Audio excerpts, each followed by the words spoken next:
unaenda? Ni shida bosi wako na kitu. Bosi wa nini? Ni shida naye.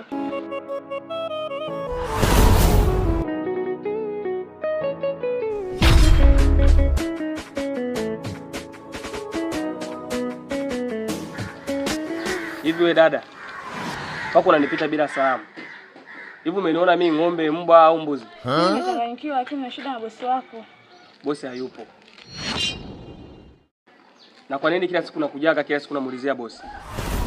Uweze kuingia huko ndani bila mimi kupewa ruksa au na appointment naye? Hapana, sina appointment naye lakini mimi na shida naye, niache nikaongee naye. Sasa hizo shida zako natakiwa umalizane na mimi. Sasa yule mlinzi wa kule si ushazoea na kuruhusu naingia kiolela olela. Sasa leo umekutana na mwamba jino moja ongii ndani. Hapo wewe unaonekana unadharau. Kwa nini unipite hapa bila hata salamu? Yaani wewe asubuhi kiguna njia ya mwanamke mzima unashindwa hata kufagia uwanja. Asubuhi unaamkia kwa watu. Kwa mlinzi.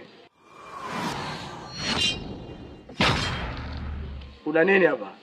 Mbona asubuhi fujo nyingi? Bosi.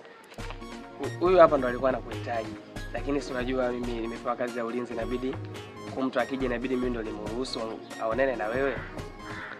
Nilikuwa namchukulia maelezo. Kawangu mimi na shida na wewe. Una shida na mimi? Hebu mlinzi, rudi kwenye lindo lako. Ngoja niongee naye.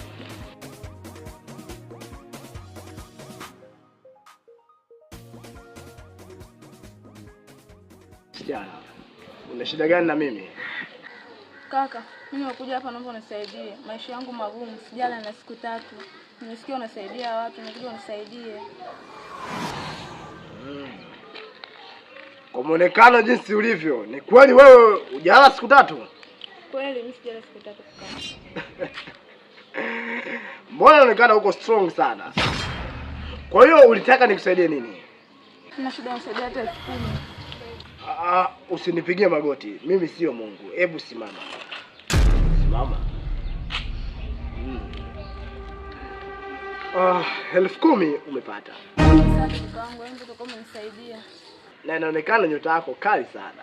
Unajua niliamka kwenda kufanya mazoezi ya kukimbia nyeke mwili sawa. Lakini lazima utapata hiyo 10,000. Chochote kinachotoka mfukoni mwangu